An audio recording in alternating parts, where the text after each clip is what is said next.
Hello everyone, मैं हूं सायन और आप सभी लोगों का स्वागत है फिजिक्स विद सायन के एक नए वीडियो में। तो हमारा जो लेक्चर सीरीज चल रहा है ये हमारा वेक्टर एनालिसिस के ऊपर चल रहा है और ये लास्ट वीडियो हमारा जो था वो है ग्रेडियंट के ऊपर था। तो आई होप आप लोग ग्रेडियंट के ऊपर कुछ डाउट्स नहीं है। अगर डाउट्स है तो प्लीज़ आप लोग बोलिएगा कि ये जगह समझ नहीं आया है। तो उसी टॉपिक में आगे बढ़ते हुए आज हम लोग पढ़ेंगे डाइवर्जेंस का कॉन्सेप्ट। तो ग्रेडियंट क्या था याद कीजिए, स्केलर से वेक्टर हम लोग किससे कर रहे थे, ग्रेडियंट से। तो हम आज करेंगे हम लोग डाइवर्जेंस। सो डाइवर्जेंस क्या है? डाइवर्जेंस हम लोग तब यूज़ करते हैं जब हम लोग वेक्टर से स्केलर करते हैं। वेक्टर से स्केलर ये बेसिकली एक डॉट प्रोडक्ट ही है। ये बेसिकली डॉट प्रोडक्ट ग्रेडियंट में हम लोग जैसे कर रहे थे तो इधर हम लोग का होगा एक फंक्शन, अगर वेक्टर ए है तो हमारा इसका डॉट प्रोडक्ट को ही हम लोग बोलते हैं डाइवर्जेंस।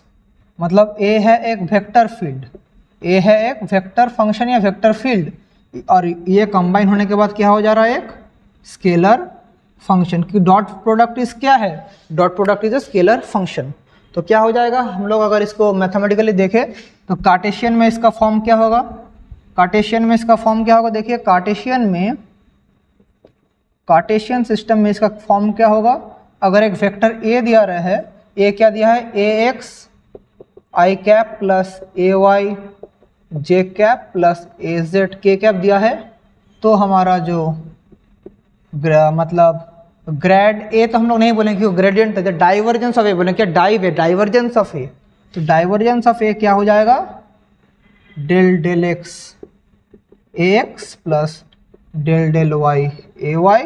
यानी क्या हो रहा है, देखिए ये हो रहा है डॉट प्रोडक्ट हो रहा है, मतलब ये चीज़ हो रहा है i cap del del x plus j cap del del y plus k cap del del z dot A x i plus A y j plus A z k. यानी क्या हो जाएगा, del A x del x i के साथ आई, जे k साथ जे, k साथ k. So del A y del y plus del A Z del z. तो ये क्या है, ये है gradient of A in Cartesian system. Similarly हम लोग किस में देखेंगे, स्पेरिकल सिस्टम में क्या होगा। पहले समझ लीजिए तीनों सिस्टम में क्या होता है, समझ लीजिए। स्पेरिकल सिस्टम में हम लोग कैसे करते हैं, एक function A equals to A R R cap plus A theta theta cap plus A phi phi cap, यह है spherical system.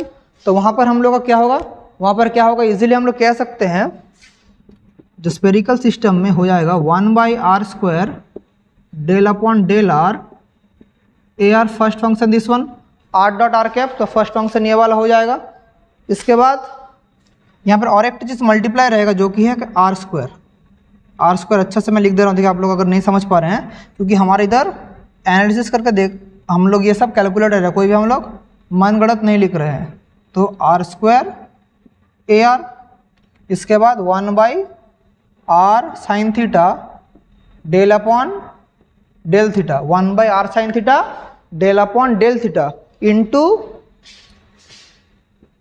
Sign theta A theta plus 1/r sine theta del upon del phi A phi.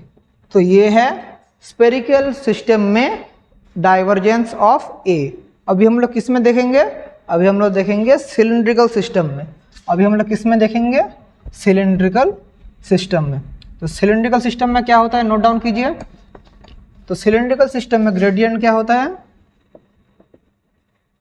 Cylindrical system इसमें क्या होता है gradient, इसमें a function vector क्या हो जाता है, A R R cap plus A phi phi cap plus A Z Z cap. तो इधर हमारा डाइवर्जेंस ऑफ ए क्या हो जाता है, 1/r del upon del R R A R. उसके बाद क्या होता है, उसके बाद हम लोग का होता है del upon del phi, del upon del phi क्या हो जाता है, ए फाई। लेकिन इधर हम लोग अभी बैलेंस नहीं हुआ है, बैलेंस करने के लिए हमें क्या बिठाना पड़ेगा सामने, एक तो 1/r plus del A Z del Z. This is the divergence in cylindrical coordinate system. ये तीन फॉर्मूलाज आप लोग को याद रखना पड़ेगा। तो कार्टेशियन, स्फेरिकल और सिलिंड्रिकल मैक्सिमम आप लोग कार्टेशियन में ही करेंगे, लेकिन बाय चांस अगर क्वेश्चन आ गया तो उधर भी आप लोग अगर नहीं चुकेंगे, इसलिए मैंने ये करवा दिया हूँ। अभी एक चीज़ इसका फिजिकल सिग्निफिकेंस हमें समझना पड़ेगा। ये तो ग्रेडियंट का फॉर्मूला, डाइवर्जेंस का फॉर्मूला, ये सब तो होता रहेगा, लेकिन डाइवर्जेंस जैसे ग्रेडियंट का फिजिकल सिग्निफिकेंस हमने क्या निकाला था कि परपेंडिकुलर टू द सरफेस हम लोग ग्रेडियंट निकालते हैं। अभी इसका फिजिकल सिग्निफिकेंस क्या होगा, इसका फिजिकल सिग्निफिकेंस क्या होगा, तो अगर मैं इमेजिन कीजिए in the sense of electric field, अगर इलेक्ट्रिक फील्ड इमेजिन करें, मैग्नेटिक फील्ड भी होगा, इलेक्ट्रिक फील्ड ई इमेजिन करें तो इलेक्ट्रिक फील्ड तक वेक्टर है। तो अगर if divergence of E is not equal to zero, ये नॉट इक्वल टू जीरो है, इसका मतलब इधर एक क्या एग्जिस्ट कर रहा है, एक मोनोपोल एग्जिस्ट कर रहा है। इधर क्या एग्जिस्ट कर रहा है, एक मोनोपोल एग्जिस्ट कर रहा है। मतलब क्या है, अभी आप लोग बोलेंगे sir what is monopole, what is monopole. तो मोनोपोल का मतलब है आइदर एक सोर्स प्रेजेंट है या सिंक। और भी अगर डिटेल्स में बोलूँ, ये नॉट इक्वल टू जीरो है तो इसका मतलब क्या, आइदर होगा पॉजिटिव और क्या होगा नेगेटिव। डेल ऑफ ई मतलब हम लोग का gradient of E not equal to zero, तो आइदर पॉजिटिव होगा और नेगेटिव होगा। तो पॉजिटिव मतलब एक जगह से इलेक्ट्रिक फील्ड, पॉजिटिव का मतलब क्या है, उधर से इलेक्ट्रिक फील्ड निकल रहा है, इलेक्ट्रिक फील्ड निकल रहा है मतलब इलेक्ट्रिक फील्ड फ्लो कर रहा है, निकल रहा है बाहर। तो मतलब इधर क्या है, एक सोर्स प्रेजेंट है, एक सोर्स प्रेजेंट है। एक जगह नेगेटिव है मतलब इलेक्ट्रिक फील्ड घुस जा रहा है, इलेक्ट्रिक आस्ते आस्ते कम रहा है, मतलब इधर एक सिंक प्रेजेंट है, एक सोर्स प्रेजेंट है, एक सिंक प्रेजेंट है। और भी अगर डिटेल से में जाएं तो इलेक्ट्रिक फील्ड पॉजिटिव कब होता है, जब हमारा एक पॉजिटिव चार्ज रहता है। इलेक्ट्रिक फील्ड नेगेटिव कब होता है, जब एक नेगेटिव चार्ज रहता है। समझ पा रहे हैं ना। तो अगर सो देयरफॉर हमें क्या मिला, if gradient of any function is positive it is a source, gradient of any function is negative it is a sink. और अगर if gradient of E equals to 0 that is no source और no sink। मतलब अगर gradient हम gradient क्या बोल रहा हूँ बार बार, डाइवर्जेंस। अब अगर divergence of any function is zero so there is no presence of any source nor sink. Source भी नहीं है, सिंक भी नहीं है। इस कंडीशन को हम लोग बोलते हैं सोलेनॉइडल कंडीशन। इस कंडीशन को बोलते हैं सोलेनॉइडल कंडीशन। यहाँ से क्वेश्चन आता है, यहाँ से क्वेश्चन आता है, बहुत सारा क्वेश्चन आता है। तो यही थ्योरी था डाइवर्जेंस का।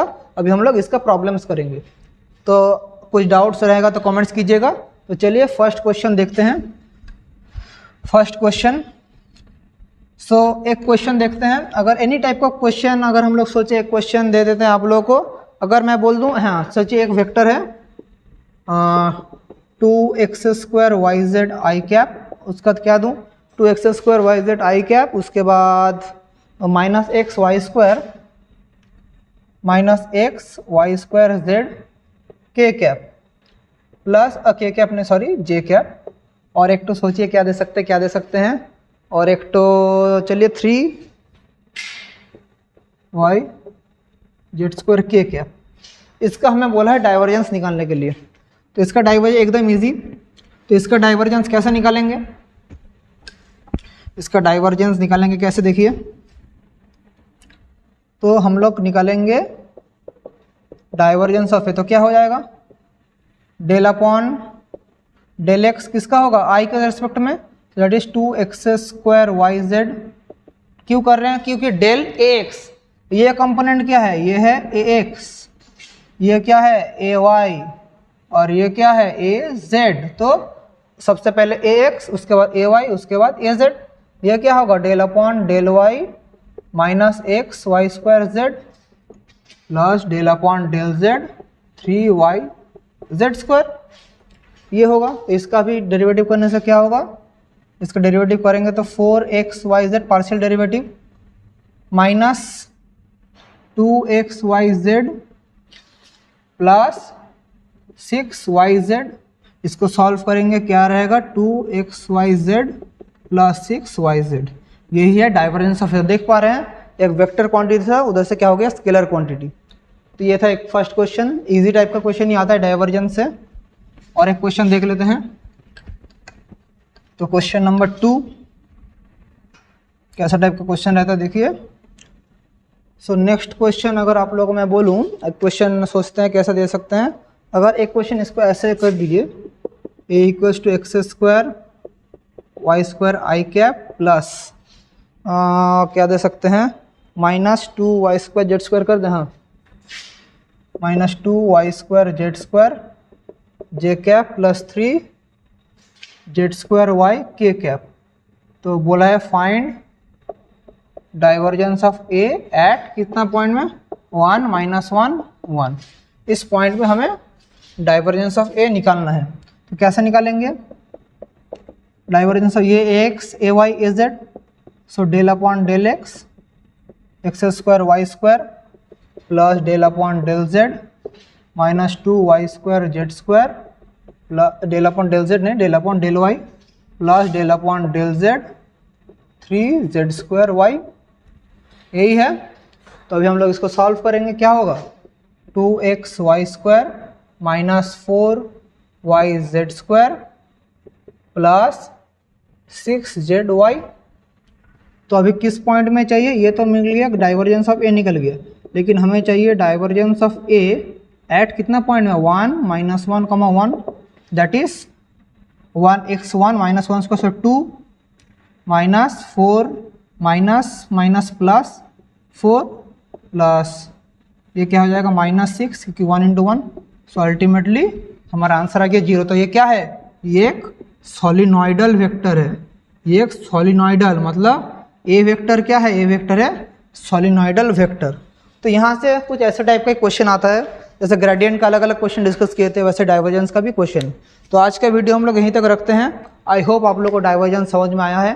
फिर भी अगर कुछ डाउट्स रह जाता है, you can easily ask me in the comment section. इसके ऊपर नेक्स्ट वीडियो हम लोग का आएगा कर्ल के ऊपर।